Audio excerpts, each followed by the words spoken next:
I actually want to go, that's basically one of our topics, the job and tech market right now, because especially right now, getting a job at Google is no fucking joke. I'm sure a lot of people can relate to this in the chat if you're like applying for internships, if you're applying for post-grad jobs, but like the market's fucking cooked right now. I don't know if you're hearing horror stories from your friends, but like I certainly am. Dude, it's terrible. I mean, like you just gotta find a job and run with it. I mean, that's why. I mean, this is like the new age of startup booms. Like everyone has a startup. Dude, I don't think so. I think everyone's trying to have their startup, but like the problem is funding's running out. Yeah, no, funding is an issue because you can't fund every startup company, and there's a lot of startup companies that blow their entire seed on shit that doesn't matter and shit that you don't need at all, and that's unfortunate. I can't imagine right now for anybody because I imagine it's scary right now coming out of college, not necessarily having a landing pad, but you just need work experience. I think internships are tough, recruiting is difficult. It's very cutthroat. I see it. I see it every day with the people with me. Tell me a story from one of your friends that you know in real life. Dude, what is like a horror story in the job market? If you graduated college, I would say after 2022, right? Like 2023, 2024, not only are you having trouble finding jobs right now, I know so many people that are getting laid off. I know some of my friends have gotten laid off 2-3 times already, and they've been working like a year and a half. It's fucking Wait, they got laid off 2 or 3 times in 1 year?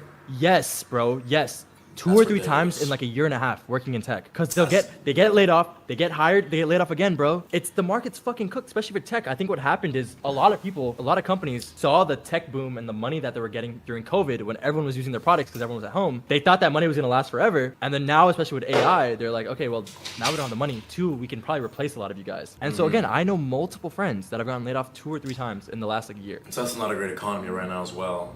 It's not a great economy, and they're like, what the fuck do I do? Yeah.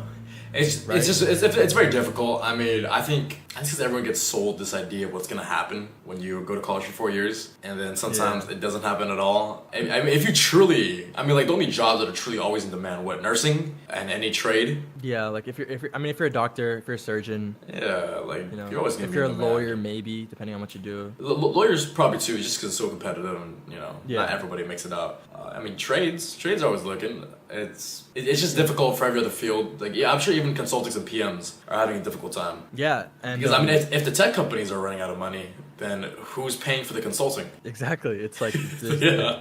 Motherfuckers aren't getting paid. Yeah, someone in the chat just said they can outsource to other countries too for like basic coding work, which is very true. Like I've seen that too. Like especially like even at work, like a lot of our engineers are like in India. They fucking join their call at like 10 p.m. And that's how it is. Yeah, I mean they're called offshore engineers. Like that's just what it is now. Yeah, there has to be something that is it should be fixed because it is a problem. And then you have people who take on multiple jobs, and then the task they're taking on those multiple jobs, they're then outsourcing it to somebody else to do. Yeah, and I think that's one of the reasons remote work is going away now, because if you look at it, every company is not remote anymore. Like pretty much every company, and most people are getting forced into the office again. It's just because, first of all, like how the fuck do I know you're only working for us? Second of all, like if I can do remote work, I'm gonna outsource this shit to some motherfucker in Asia for like the pennies on the dollar. So if I'm forced to have you as an employee because the government's telling me to, because they're not giving me enough H-1B visas, I'm just gonna make you go in the office because I'm already paying for the office space. What the fuck? Like, I mean, that's what like companies like Tesla are doing. That's what and a lot of the social media companies are doing as well. Like,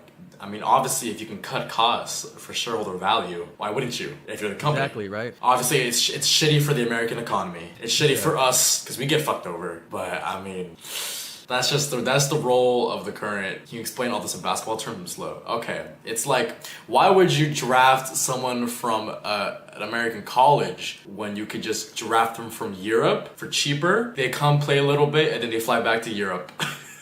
Yeah, like like it's like if you could hire a European player for like $100K a year to play for like a year versus like having to hire like a 4-year rookie contract to an NBA prospect from USC. It's kind of like what happened in the NFL, right? You have Brock Purdy playing the rookie minimum and he's playing at like a top 15 quarterback level, while you have guys like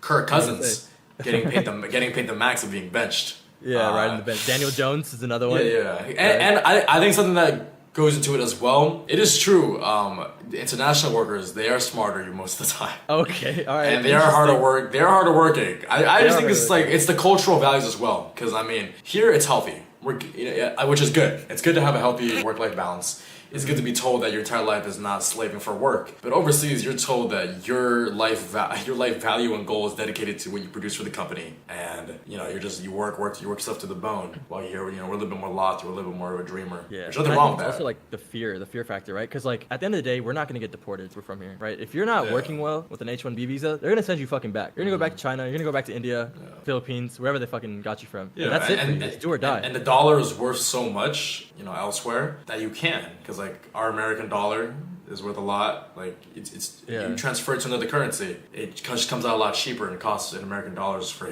them. But it's difficult, and I hope it improves, because I don't want to see all anybody. of our sake, I hope it improves. Yeah, all of our sake, exactly. Because even though like even content creators, like we rely. Brands are gonna have more money. Exactly. If people can spend more money on their products, then we want people to have more money as well, so they can spend more time watching content as opposed to working. Yeah. Like there needs to be time for entertainment. Right? Like exactly. Things like Patreon, things like it's like you should be able to have money to buy what you want to buy, and I think that a lot of times we're losing that. If I want to go sub to my favorite Twitch streamer, I should be able to have like the $5 a month to be able to do that. A lot of people don't have that, or don't feel like they have that because of the current market that we're in, because they're losing jobs, because maybe their parents are getting laid off, or they're getting laid off, or they can't find an internship, right? I mean, that's what's killing the cinema industry as well, because people just don't want to pay the money for a movie ticket, because it is fucking expensive. Like for two tickets and snacks, it's like $50 now, isn't it? It's like $50. No, it's more, bro. I went to what was the recent AMC movie I went to? Smile 2. Who'd you go with? I went with some friends, bro. Relax. It was like four of us. And we bought the regular tickets, like Friday night tickets. We each got popcorn and a soda, bro. It was like $120 in Century City for 4 people. That's terrible. What are we doing? Like that's not sustainable. And they're like, why are people not going to the movies? Motherfucker, it cost me $120 for a group of 4. But then I'm sure, and I'm sure those companies, like the amount they're charging, you might think the profit margin might be high. It might be even the profit margins might be a lot lower than we think, just because of the extreme cost of everything nowadays.